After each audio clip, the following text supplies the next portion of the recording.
Assalamualaikum warahmatullahi wabarakatuh.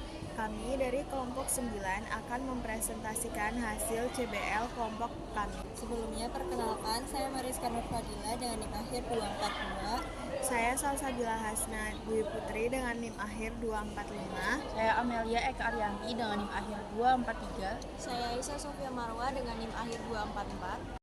Case-based learning perkembangan hewan kedua dengan judul perubahan status jenis kelamin karena kelainan hipospadia. Berikut adalah studi kasus yang kami gunakan. Komponen organ reproduksi primer dan sekunder.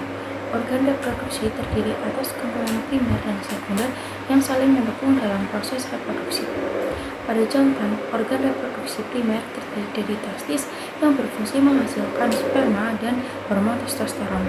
Sedangkan organ sekundernya meliputi epididymis, vas deferens, saluran ejakulasi, uretra, penis, dan skrotum. Sperma yang diproduksi di testis akan disimpan sementara di epididymis sebelum bergerak melalui vas deferens menuju kantung semen dan keluar melalui uretra dalam penis. Skrotum sendiri berfungsi sebagai pelindung testis dan pengatur suhu optimal untuk spermatogenesis.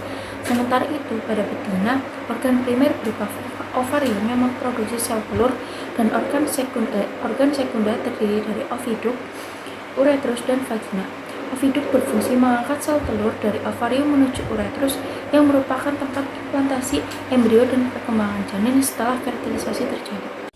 Proses diferensiasi organ reproduksi primer dan perkembangan saluran organ reproduksi melibatkan beberapa tahap yang berbeda dan berurutan, yaitu genetik, gonadal, hormonal, fenotipik, dan psikolog. Pada tahap genetik, jenis kelamin kromosom ditentukan saat fertilisasi, di mana XY menunjukkan laki-laki dan XX menunjukkan perempuan. Selama 2 bulan pertama kehamilan, manusia kedua jenis kelamin berkembang secara identik. Tahap gonadal merupakan periode di mana gonad yang tidak berbeda berkembang menjadi ovarium atau tesis. Tahap fenotipik terjadi sebagai respon terhadap diferensiasi gonadal, di mana saluran genital internal dan genitalia eksternal berkembang menjadi struktur khas laki-laki atau perempuan. Diferensiasi seks bergantung pada pengaruh testosteron yang mempengaruhi virilisasi pada saluran mesonefros, sinus urogenital, dan genitalia eksternal. Karakteristik laki-laki harus diterapkan pada janin oleh hormon tesis, yaitu testosteron, dan hormon penghambat molar atau MIS yang bertanggung jawab untuk virilisasi saluran mesonefros, sinus urogenital, dan genitalia eksternal, serta regresi saluran molar. Jika hormon-hormon ini tidak ada atau tidak aktif, perkembangan janin akan terhenti pada tahap yang tidak berbeda sehingga menjadi fenotip perempuan. Pada minggu ke-8 kehamilan, sel Leydig di tesis mulai memproduksi testosteron yang mempengaruhi diferensiasi seksual saluran genital dan genitalia eksternal. Pembentukan genitalia eksternal selesai pada minggu ke-12. Sedangkan pada perkembangan saluran organ reproduksi dari perempuan menjadi laki-laki terjadi melalui proses diferensiasi seksual yang dipengaruhi terutama oleh hormon testosteron. Pada tahap awal kehamilan, janin memiliki saluran yang sama, namun pada minggu ke-8, tesis mulai memproduksi testosteron yang merangsang saluran Wolffian berkembang menjadi struktur reproduksi laki-laki seperti epididymis dan vas deferens, serta hormon penghambat molar atau MIS menyebabkan regresi saluran molar yang biasanya berkembang menjadi organ reproduksi perempuan. Testosteron juga berkembang dalam pembentukan genitalia eksternal laki-laki yang selesai pada minggu ke-12 kehamilan. Sebaliknya, tanpa pengaruh testosteron, saluran molar akan berkembang menjadi uterus dan vagina pada janin perempuan, sementara saluran Wolffian mengalami regresi, sehingga hormon dan faktor genetik menjadi penentu utama dalam menentukan perkembangan saluran reproduksi sesuai jenis kelamin.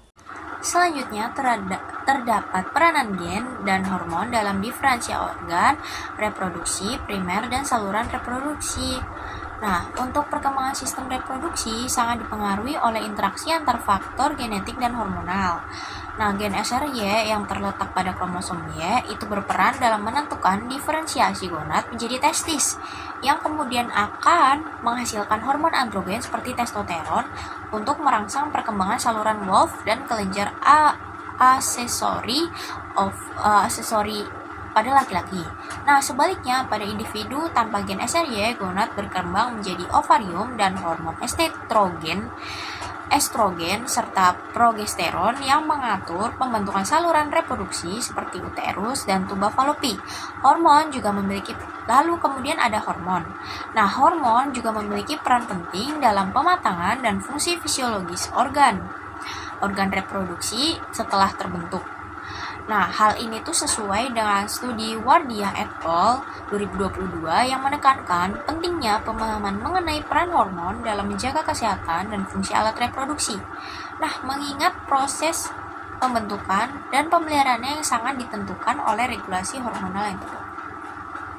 Faktor-faktor yang berpengaruh terhadap diferensiasi organ. Jenis kelamin atau seks determinasi merupakan proses biologis yang kompleks dan melibatkan interaksi antara faktor genetik, hormonal, dan lingkungan yang berperan krusial dalam diferensiasi organ reproduksi. Jenis kelamin ditentukan melalui kombinasi kromosom seks secara genetik. Individu perempuan memiliki kromosom XX, sedangkan individu laki-laki memiliki kromosom XY. Gen SRY atau Sex Determining Region Y terletak pada kromosom Y yang berperan dalam memicu pembentukan testis dari gonad embrional yang bersifat bipotensial. Testis yang berkembang akan menghasilkan hormon testosteron dan anti-Mullerian hormone atau AHM. Regresi saluran Wolffian akan berkembang menjadi organ reproduksi internal laki-laki berupa vas deferens dan epididymis. Regresi saluran Mullerian akan berkembang menjadi organ reproduksi internal perempuan berupa uterus dan tuba falopi. Apabila tidak terdapat gen SRY, maka gonad dapat berkembang menjadi ovarium sehingga AHM yang seharusnya menjadi testosteron pada saluran Mullerian akan berdiferensiasi menjadi organ reproduksi perempuan dan saluran Wolffian akan mengalami degenerasi. Diferensiasi tersebut dapat mempengaruhi perkembangan organ genitalia eksternal yang dipengaruhi oleh konsentrasi hormon androgen pada masa perkembangan embrio. Gangguan pada salah satu tahap dalam penentuan jenis kelamin dan diferensiasi organ reproduksi seperti mutasi genetik, kelainan kromosom, atau gangguan endokrin dapat menyebabkan kondisi interseks atau kelainan perkembangan seksual seperti hipospadia. Hipospadia berkaitan dengan diferensiasi organ genitalia eksternal yang dipengaruhi aksi hormon androgen berupa testosteron dan dihidrotestosteron selama perkembangan embrio. Hormon tersebut akan menstimulasi perkembangan struktur genitalia eksternal laki-laki pada setiap gangguan.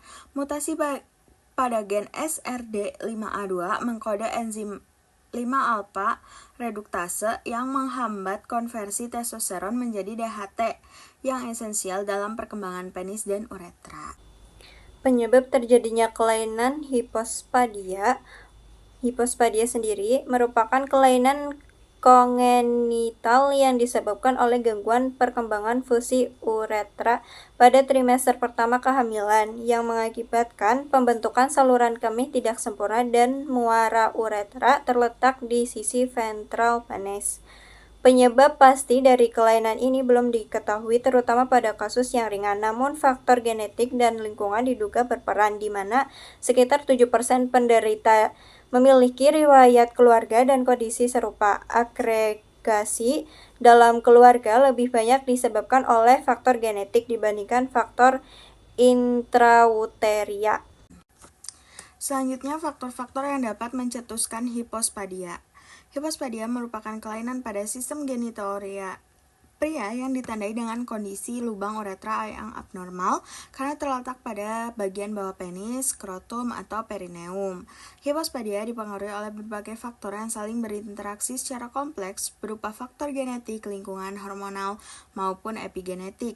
Gen SRY, WT1, HOXA13, dan AR merupakan gen yang mengatur perkembangan genitalia, yang apabila terjadi mutasi maka dapat mengganggu proses diferensiasi seksual dan pembentukan uretra. Sintesis hormonal seperti gangguan pada aksi androgen seperti dihidrotestosteron atau DHT yang krusial dalam maskulinasi genital eksternal selama fase embriogenesis. Paparan zat endokrin disruptor seperti flavat, bisphenol A atau BPA atau pestisida dapat meningkatkan resiko hispopadia bila terpapar saat masa kehamilan karena dapat mengganggu jalur hormonal janin. Kondisi maternal seperti usia lanjut, diabetes, gangguan metabolik, dan penggunaan obat tertentu selama kehamilan dapat berperan sebagai faktor predisposisi. Hipospadia merupakan hasil akhir dari interaksi multifaktorial yang kompleks yang melibatkan ketidakseimbangan antara faktor bawaan dan lingkungan selama periode kehamilan. Interpretasi jenis kelamin dan hasil pemeriksaan medis. Perbedaan antara interpretasi jenis kelamin dan hasil pemeriksaan medis terletak pada sudut pandang yang digunakan. Interpretasi jenis kelamin ini bersifat subjektif dan dipengaruhi oleh faktor sosial, budaya, dan psikologis yang mencerminkan bagaimana seseorang mengenali dan mengidentifikasi dirinya. Sedangkan hasil pemeriksaan medis ini bersifat objektif dan ilmiah berdasarkan pada kromosom, hormon, dan anatomi organ reproduksi. Kedua pendekatan ini berbeda, terutama pada individu interseks dan transgender, sehingga penting untuk memahaminya secara menyeluruh. Pendekatan holistik diperlukan agar masyarakat mampu menciptakan lingkungan yang inklusif dan menghargai keberagaman identitas. Lalu selanjutnya terdapat evaluasi untuk mengkonfirmasi argumentasi. Nah, di sini evaluasi proses diferensiasi organ reproduksi sebaiknya dilakukan secara menyeluruh dengan mempertimbangkan aspek genetik, hormonal, dan morfologis sejak fase prenatal. Kenapa? Karena pemeriksaan genetik seperti analisis karyotipe dan identifikasi gen SRY itu dapat membantu mendeteksi adanya kelainan kromosom. Nah, selain itu, evaluasi kadar hormon seperti testosteron, DHT, dan AMH itu penting untuk mengetahui fungsi gonad serta kelengkapan jalur hormonal. Nah, identifikasi kelainan seperti hipospadia juga perlu dilengkapi dengan data epidemiologis yang termasuk riwayat keluarga dan kemungkinan paparan bahan kimia selama kehamilan. Nah, melalui pendekatan komprehensif ini dapat dipahami bahwa faktor genetik, hormonal, dan lingkungan memiliki peran penting dalam proses diferensiasi organ reproduksi. Sekian dari kelompok kami, kurang lebihnya kami mohon maaf. Wassalamualaikum warahmatullahi wabarakatuh.